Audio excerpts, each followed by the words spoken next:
It's already 6:30. Ayan, saktong-sakto. At papunta ako sa LTO Carmona na sabi nila ay nagbubukas ng 8 AM. So, sana matapos ako agad sa aking nga asikasuhin para makauwi agad. So, yun lang muna and see you later. So, ayan, nandito na nga tayo sa LTO.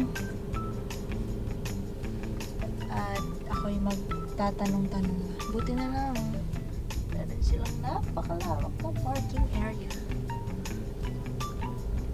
So, let's go. So, ayan. Nagkano ko yung ating yun. Susi.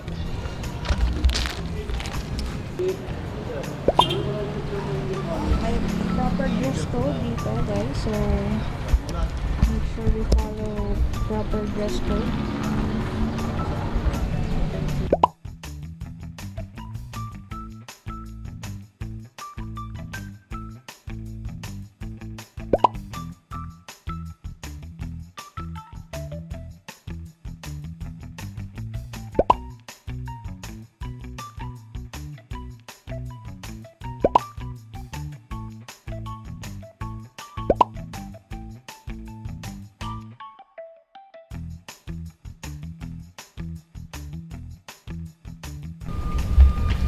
So, stencil area na daw tayo. I-stencil doon sa white na tent.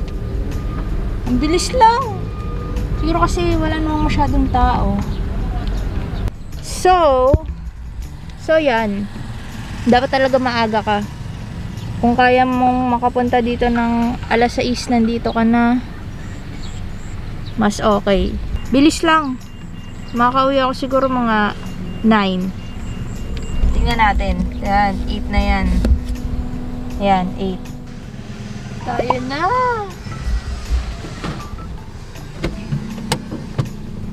Morning po.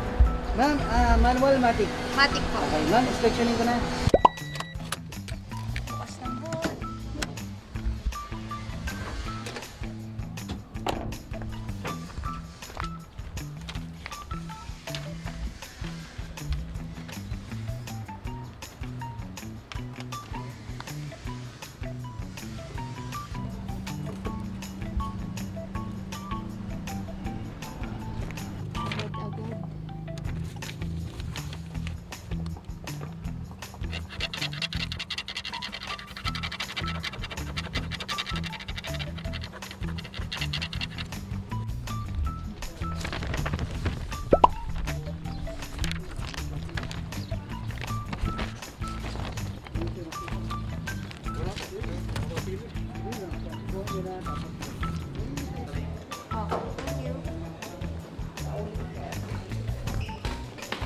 Hello, ma'am. Good morning po.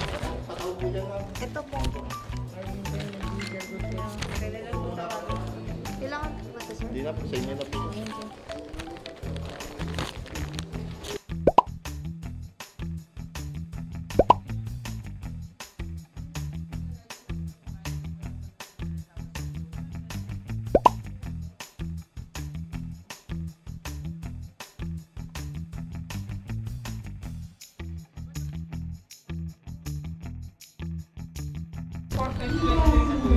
Tapos na.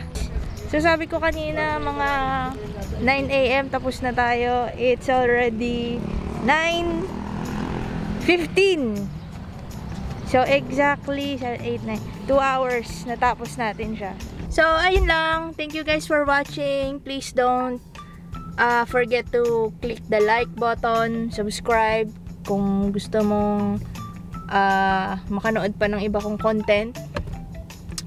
At i-share mo na din sa may kailangan, 'di ba? Salamat and see you on my next one. Bye-bye. Napatigil ako saglit. Kasi parang na-realize ko, parang iba yung papel. Papel lang talaga siya. Unlike yung dati, kaganire.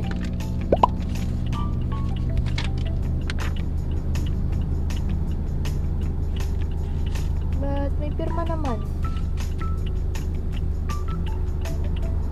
Nag-overtake na naman ako guys. So, gaya ko ulit.